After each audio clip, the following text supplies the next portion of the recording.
welcome back to another YouTube video. So in today's video, I'm honestly just gonna be chit-chatting about our RV, all the good and all the bad. After 5 years of full-time RV living, we finally now live in a house. But let me go in order and let's get into it. So it's been a few months since we moved out of the RV, but I just wanted to take a moment to reflect back on the days that we did live in the RV, challenges that we faced, and everything in between. So I just want to come on here and share with you guys our experience. So a few years back, right when COVID happened, my husband and I both quit our jobs and went to go work for the same company.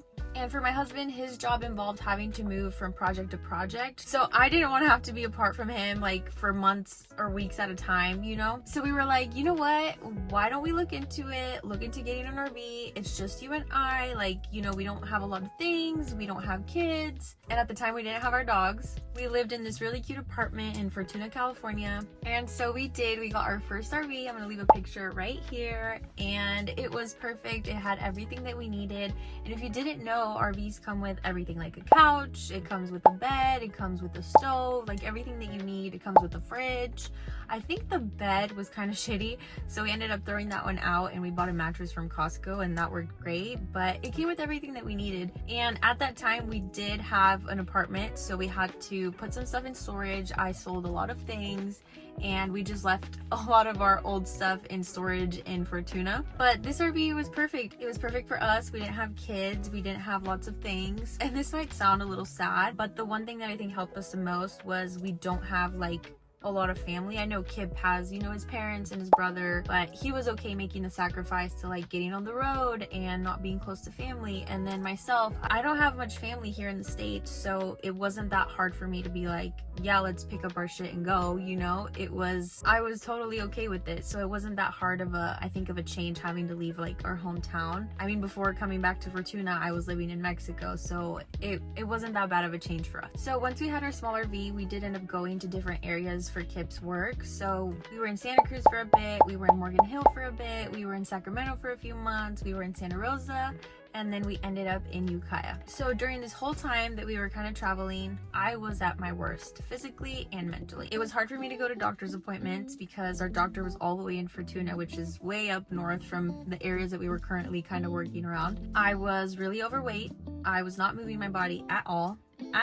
I hated having to leave the RV. I was working 24/7. I was glued to my computer and working so much. I didn't care about anything else but work. And that was a really hard time for me. I was really depressed. I gained a lot of weight. I did not like myself. I was just not happy with who I became. And overall, it was just a really hard time. When we were in Sacramento is when I got diagnosed with PCOS, and I didn't really look into it at that time. Like, I didn't really think much of it. I was like, oh, what's that, you know? And I just kind of let it be. So then we moved to Ukiah, which is where we spent like 3 years. They went by so fast. I don't know how time just went by. So we moved to Ukiah. So I would spend a lot of time in the RV, and Kip was always out and about working, doing his thing. And it was hard for me not having anyone, no friends, no family close by, like nothing, and just being inside the RV 24/7 was like driving me crazy. And so Kip and I were like, why don't we get a dog? We always wanted to have a dog, and we thought about it. My parents were against it because they're Mexican. They don't want dogs inside the house or the RV. And I knew my parents were just gonna hate the idea and we're gonna blow up, you know? And me at that time, I was still very like, you know, I have to listen to my parents, like even though I don't live with them anymore and all these things. And so I was just very fearful of making that decision to actually getting a dog. But we did. We ended up getting my dog Lip. Here's a little picture of when we got him. He was life-changing. He was a life-changing moment for sure. Not just because I got a dog, but what he brought to me and what he gave me, which was love, support. He was there for me. He was my buddy. Lip literally changed my life in so many different ways, but him just being there for me and me being there for him was, I think, the best thing that could have ever happened to me. Lip helped me so much mentally. Being able to talk to him, taking him on his walks were what got me out and about. I had to get out of the RV to take him potty, take him on his walks, you know, training him. I would go out and walk him out and work with him on like little training tricks and stuff like that. And that's what started getting me outside, moving my body a little bit, and then I kind of made it a daily goal to like move my body 30 minutes with Liv. Liv and I would go up this hill and do like 3 loops around this like big giant parking lot in Ukiah, and that's how I started incorporating movement to my day, just by walking. 30 minutes, that was my goal, that was it, nothing else. And clearly it helped, clearly it went a long way, and just having Lip around was like the best thing that could have ever happened to me. Then Lip started growing a little too much. He got so big. I remember we kept buying crates like every so often because he was outgrowing his crates, and then the crate didn't fit in the kitchen anymore. We wanted to keep it that way, that anytime he slept in his crate. So we were like, uh-oh, whoopsie, he grew way too much. And then we also realized once my sister came to visit one summer that it was just a little too small, a little too crowded for us. So we made a decision to upgrade, and we upgraded to this massive RV that had so much room and space, and it had like a garage, which they call like a toy hauler.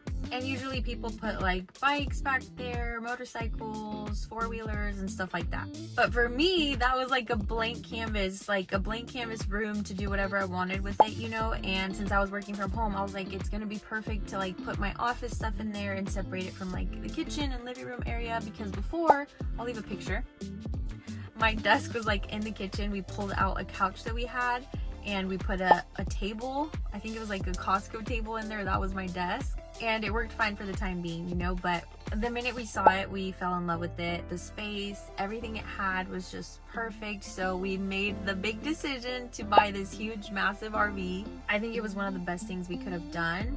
And living in an RV does have its challenges. So I'm gonna go over some things. That way, if you're thinking of living in an RV full time, here are some things that you can consider. So number 1 is space and storage. Obviously, you know that you're downgrading, so you have to get rid of clothes, certain things. You won't be able to have a lot of like kitchen items because they just won't fit anywhere. And we had to get creative with like space and putting things in different places. So we had to buy like certain storage containers for stuff, seeing where everything fit. And I think it took me a couple of months, like figuring out like, oh, this doesn't feel right in this spot, we're gonna move it over here, or things like that, just because it wasn't very functional and our space was very limited. So like I figured out where to put all our plates and cups, where to put all of our pans, where to put our spices, and little things like that that you don't really think of. You just have to get creative with what you have and what you're working with. And obviously with clothes, you're gonna have to downgrade as well. Our closet was really small. We fit jeans in one part. I think at one point we realized that we had way too many hoodies and we had to get rid of some. We used to store some of our clothes under our bed in like boxes. So like summer clothes, summer towels, dresses, going out clothes, because we didn't really go out, you know, to like parties or stuff like that. So all of our nice clothes and stuff was all under our bed in organized boxes. We definitely had to get rid of some clothes. So just keep in mind that you do have to figure out where everything fits and what you really want to keep. So I think it does minimize what you can buy as well. So number 2 is cooking and food. So cooking certain things in the RV would make the whole house smell like that food. So you just have to be mindful of like keeping your door open, windows open, because the space is so small that the smell is so strong and it just stays in the RV. So that's one thing to consider. Another thing with food is obviously your fridge. All RVs are different, so they have different fridge sizes. So you do want to consider like how much food you are buying, because at some point I think we bought way too much food and it did not fit, especially in our freezer.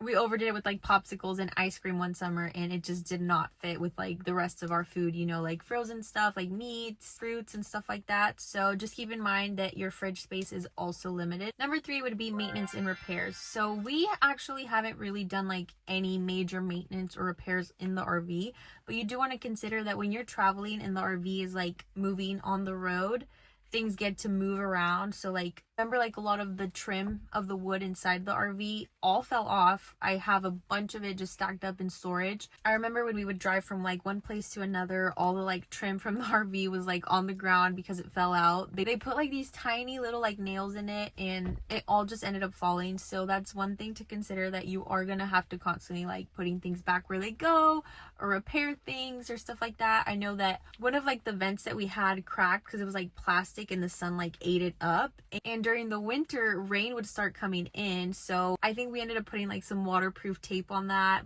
and just little repairs here and there that happen when, you know, you're moving an RV from one place to another. I honestly don't remember what number we are on, but I think it's number 4. Number 4 would be AC. So something to consider is that if you're living in an area that's really, really hot, sometimes your ACs won't have enough power to run and they will kick off. They will turn off. Yeah, summer was brutal in the RV. I remember me and the dogs having to stay in just like one area of the RV and just running one AC at a time, because during summer, everybody's running their ACs. It's all this power being pulled. Sometimes I would have 2 ACs running and one would give out, and I'd be like, oh damn, I don't want this last one to give out either. So we would just close the doors, stay in the living room, and try and stay as cool as possible. But during the summer, it can get pretty bad living in an RV. And number 5, you will not have a normal toilet. A toilet in an RV is going to be like a porta potty. That's pretty much what it is. All the shit goes down into your RV and has to go down a poop pipe that's in the ground. So it's pretty much you having to go in a porta potty every single day. Obviously, it's not as bad as a porta potty because you're constantly cleaning your bathroom, keeping it clean and all that good stuff, but it is still the same like mechanics of a porta potty. I think that was the thing that I missed the most and was so excited for into getting into a house, was being able to go to the bathroom in a normal toilet, and then the stability. I remember going to a friend's house and I would stay the night at her house and being able to use her bathroom, and then the stability of like, oh, I'm spending so much time in somebody's house that I forgot what that feels like. In the RV is on wheels and then the legs that support it, and so walking in the RV, running in the RV, like it's always like moving a little bit. It's never going to be 100% stable. So living in it for so long and not having that like ground stability was something that I missed so much. And lastly, number 6 is going to be your relationship with your partner. So hear me out. It can be a bit challenging in the beginning as you adjust with your partner of like, the space is limited. So let's say if there is an argument, you can't really go anywhere, you know, if you want that separation or that space from each other to like cool off or take a walk or whatever, you can't really go anywhere inside the house because it's all one big space. So I remember sometimes we would, you know, get in silly arguments and I would go to the bedroom and he'd be in the living room and I could still hear him, and I'd be so annoyed to the fact that I could hear him like playing Xbox or doing his thing, and I'd just be like, oh, like why can't you go somewhere else, you know, like give me more space, because it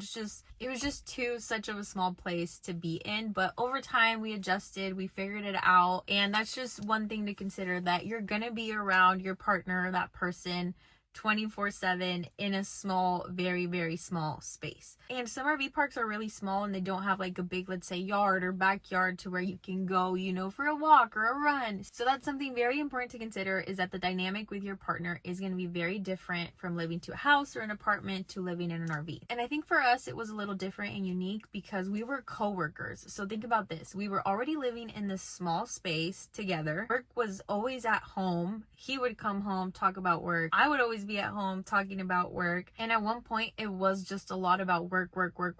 So it can be a bit challenging. Just make sure that you're communicating and talking and telling each other's needs. And I'm not saying this to scare you to not live in an RV. As long as you guys communicate, everything's gonna be good. So in May of 2024 we moved to the Central Valley for work, and let's just say that the heat was fucking brutal. I just need to state that the heat here during the summer is fucking brutal. It is so bad. That's when my ACs were giving out, and it was a lot. So here we are in October of 2024. We are getting ready to pack everything out of the RV and into boxes so we can move into our new home. I don't think we ever really had a date that we said like, oh, this is when we'll move out of the RV and we'll live in a house full time. You know, I think we could have done it months ago, years ago, probably 2 years ago when we were in Ukiah. We could have bought a home or rented or whatever and got out of the RV, but I don't think we were fully ready. We were like, no, it's fine, it's just us, you know, like we can keep doing it for a little bit longer, and I think we could have. But I always think that timing and things always happen for a reason, and honestly the situation just kind of happened. One of the reasons was my sister graduated from high school, and we had been talking with her years back about when she graduated high school what she was going to do, and it was come to the States, live with us, help us out, and us to be able to help her in any way we can to like get up on her feet, you know, and then start doing her own thing, kind of like I did. And so she got here in September of 2024, and she'd been living with us for a month, and then we just decided, we were like, you know what if we look into getting a place? And it had nothing to do with like just her. I think we were just so ready. The other thing was the heat. It is so hot to be in an RV during the summer. Like the AC's giving out. It was just really, really bad. So we were like, why don't we, you know, think about getting a house, and we thought about, you know, like what if we rent, what if we buy. We were looking at our options. And then the other thing too that I forgot to mention earlier about RVs is, we'll make this number 7, the price of living in an RV. People think it's cheap. People think that you're saving so much money by living in an RV. You are not. I mean, it depends what kind of RV you want to live in. If your RV is paid off, then maybe, yeah, you'll be saving some money. That's the neighbor.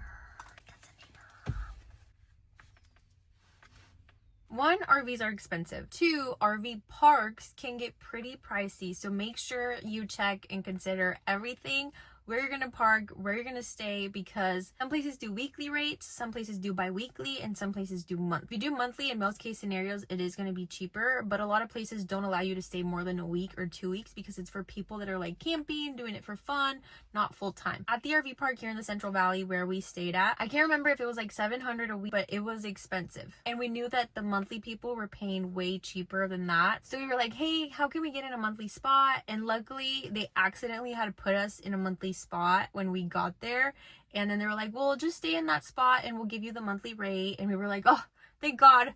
God was so great because they let us stay in that monthly spot and it was way cheaper. But you do have to pay for your own like utilities, not water, but you did have to pay for electricity separately. So it's going to be a certain amount a month, and then you have to pay for your electricity, right? And so when we got there, it was what, May? So right around the summer months. And let's just say that once it started getting really hot in the valley, our electricity bill got higher and higher and higher. It got to be almost $800 a month in electricity, which is bananas. And we were like, okay, if we're already paying this much and then this much in electricity, and we were like, why pay that when we could be spending that money and living more comfortably in a house, you know? So that was one of our main reasons to moving into a house.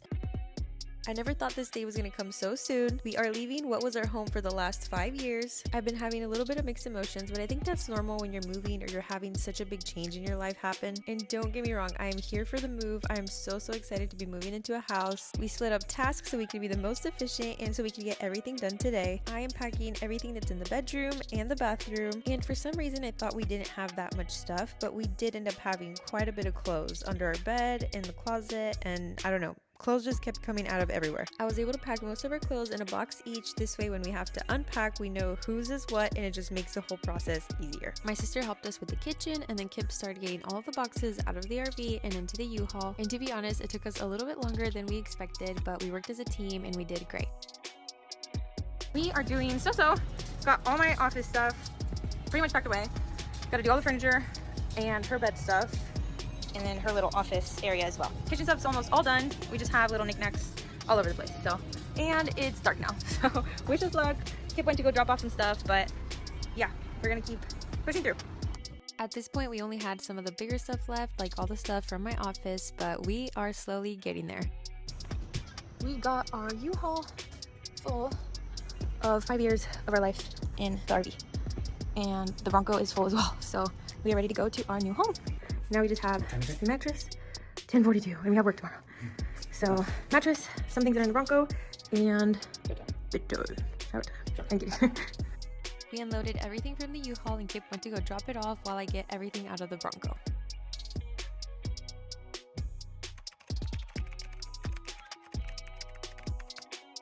Work was hectic, so all week we've been unpacking and moving into the house, and now we finally had time to come pick up the RV and take it into storage.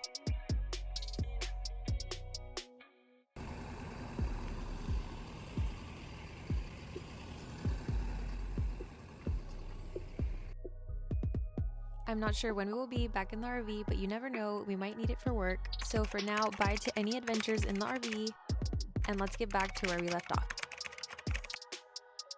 And we started looking at like different price ranges, like what looks comfortable, what was similar to what we were currently spending. And I remember Kip found this house and I was like, no, don't show me that because we're not going to be able to get it. The house was gorgeous and it had a really nice backyard and it had a home office. And I was just like, oh my God, like why would you show me that? And the reason why I didn't want him to show me was because they didn't accept pets. And so when you're renting, like you have to keep that in mind that a lot of places, a lot of your options are going to be limited because they don't take pets. And I was like, no, like bummer, like I was pretty sad, but I was like, it's okay, we'll find something, you know. And then Kip's like, why don't we message them? We let them know that we have pets, they're well trained, you know. We'll tell them that we'll get renter's insurance, our dogs aren't destructive and anything like that. So, you know, we were like, let's just see where it goes. And luckily they were so open and receptive to the idea. They did say that they had 2 more people looking at the house, and then they invited us to look at the house, and I was just like, I don't know. I was just like amazed. I was like, oh my God, like I really want this. I really, really want this. How are we going to make this happen? But you know, it was only up to them to decide. And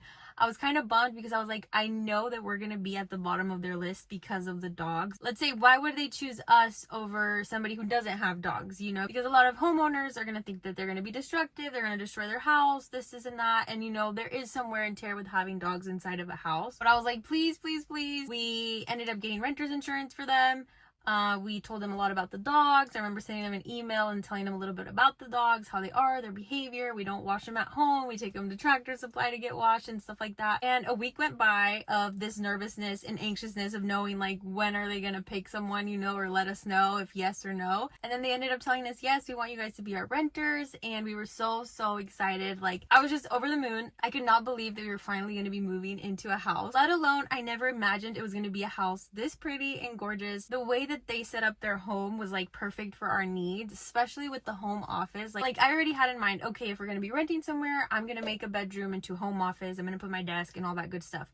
But they had already done that. So this third room that they had in the house was completely renovated into like a home office. It didn't have like a closet. It didn't have like carpet or anything like that. So that's what he mainly used it for, the husband. I was just sold immediately once I saw the home office. I think like growing up, you don't think like, oh, I'm gonna want this, or I aspire to have this or have that. I mean, I don't remember being that young and ever thinking that I would be able to live in like a house this pretty or this nice. But then you start working, you start growing professionally, you start growing personally, and then you realize what you are capable of. It's only up to you and you to push yourself to accomplish these things that, you know, I am capable of maybe someday owning a house like the one I'm renting right now. And, you know, I'm hoping that I will, and I'm going to work hard so I know that I can get there and one day be a homeowner and not just a renter. And that'll come in the future. Right now, I'm not too worried. I just want to be able to be comfortable, enjoy life, be able to work, grow our business more, and just be happy. So here I am, grateful as fuck, and stay tuned because there's gonna be a move-in vlog, a house tour vlog. I'm just really thankful with God and to all the opportunities that have slowly presented themselves, you know, into my life since I got here to the States. Like everything has served its purpose. I've had to like turn the page on certain things, people, but it's all been for the better. So I know that sometimes we question like, oh, why did this happen to me? Why me? Why this? Why that? Like darn, to all these things that happen to you, then you realize that they had to happen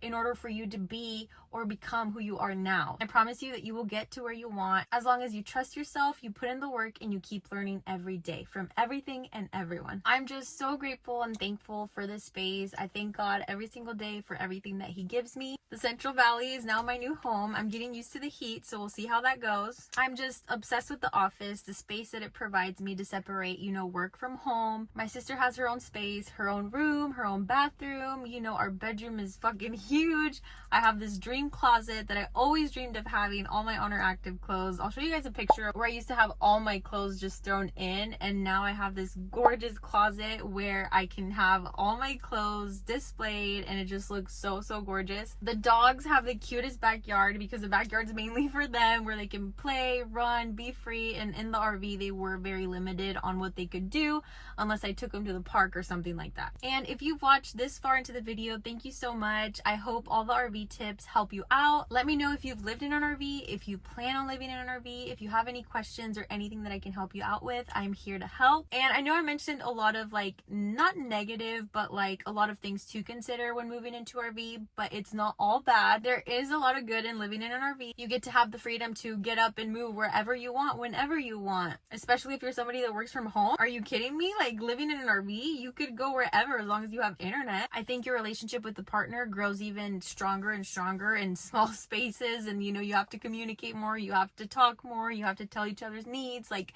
it just makes your relationship overall stronger. Yeah, so don't think that everything's bad about living in an RV. I mean, we did it for 5 years and we were so happy. We just slowly outgrew it. We were ready for a change. We were ready for a place to call home. But stay tuned. I have a move-in vlog coming pretty soon. I'm going to give you guys a tour of the whole house. We're going to go shopping for things that we need. We're going to buy a couch. We're going to buy a bed and any other things that I need. Because obviously if you compare the stuff that we had in an RV to the stuff that we're going to need in a house, we are missing a lot of things. So stay tuned for that vlog. Thank you so much for watching. Don't forget to like and subscribe, and I'll talk to you guys soon. Bye.